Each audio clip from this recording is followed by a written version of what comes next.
Halo semuanya, kembali lagi bersama saya Madianto dengan tema minimalis Indonesia. Kali ini kita akan membahas tentang latte factor, pengeluaran kecil yang lama-lama membuat kantong bocor. Uang jajan sudah cukup untuk pengeluaran bulanan, tapi kenapa masih belum bisa menabung? Padahal sudah direncanakan uangnya untuk kemana saja dari awal bulan. Apalagi dompet sering sekarat waktu diajak jalan bersama teman menjelang akhir bulan. Siapa yang suka begini? Coba kamu ingat-ingat, dalam bulan ini ada tidak pengeluaran yang tidak sesuai rencana? Jajan es kopi mungkin, minum boba yang baru buka atau beli barang diskon di e-commerce. Mungkin terkesan sepele, tapi kalau dihitung, misal satu gelas kopi seharga 20.000 yang kamu konsumsi setiap hari selama sebulan bisa menghabiskan uang jajan 600.000. Ini bisa jadi penyebab kenapa kamu tidak bisa menabung. Pengeluaran kecil tapi rutin itu disebut dengan latte factor. Gaya hidup kadang tanpa sadar membuat kita mengeluarkan pengeluaran-pengeluaran kecil yang rutin, seperti kopi yang kamu beli setiap hari. Ini yang disebut bocor halus. Istilah ini mengacu pada pengeluaran kecil yang sifatnya rutin, tapi sebenarnya tidak terlalu penting dan bisa ditiadakan. David Batch, seorang penulis dan motivator keuangan di Amerika Serikat, mencetuskan istilah latte factor. Ia melihat kopi sebagai sumber pengeluaran skala kecil yang jika dijumlahkan dalam sebulan, totalnya bisa lebih besar dari tagihan listrik dan air. Lihat saja hitung-hitungan kita tadi tentang kopi yang kamu konsumsi setiap hari. Angka 600.000 sebulan untuk jajan kopi sebenarnya bisa kamu maksimalkan, misalnya untuk investasi diri, ikut kelas menulis, membeli 5-6 buku, atau buat investasi di reksadana. Menariknya, ada pengeluaran lain penyebab bocor halus selain kopi, yaitu biaya administrasi bank, godaan diskon di e-commerce, bahkan kebiasaan ikut naik transportasi online yang di luar budget bulanan.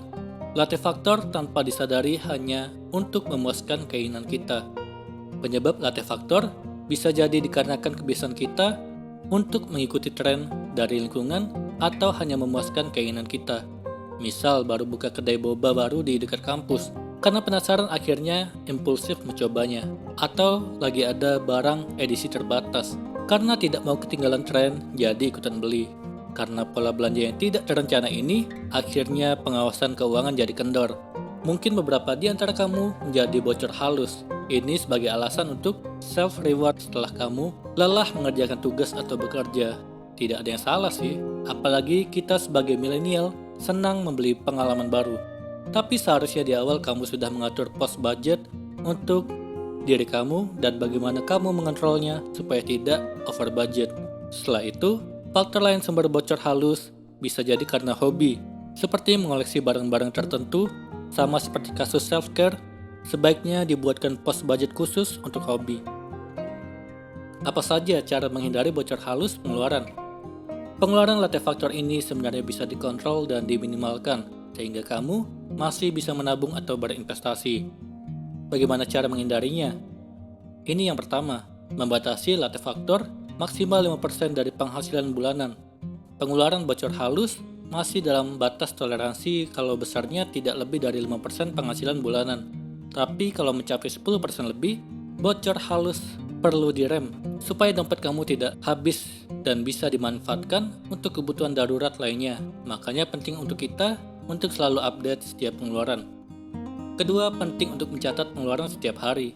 Tujuannya simple, untuk mengawasi setiap pengeluaran kita setiap hari. Sekarang pun sudah banyak aplikasi pencatat keuangan yang bisa kamu akses dari smartphone, seperti Money Lover, catatan keuangan harian, Expense Manager, hingga Notes dari aplikasi bawaan smartphone.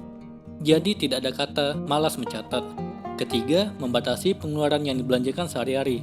Misalnya menyediakan uang maksimal 100.000 di dompet, lalu kita harus berkomitmen untuk tidak mengambil duit lagi jika kurang, kecuali untuk kebutuhan mendesak, sehingga berapapun uang yang kita keluarkan, pengeluaran tetap terkendali secara harian.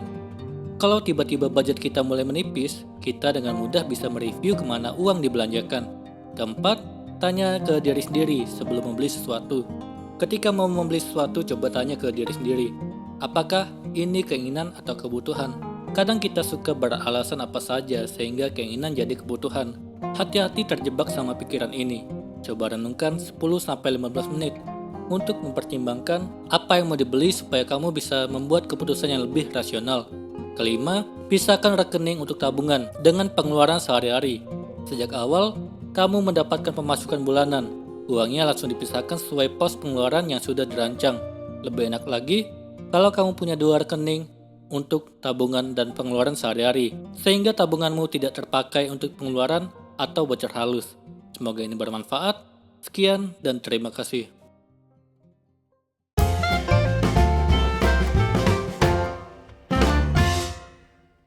Halo semuanya, terima kasih telah menonton video ini sampai akhir.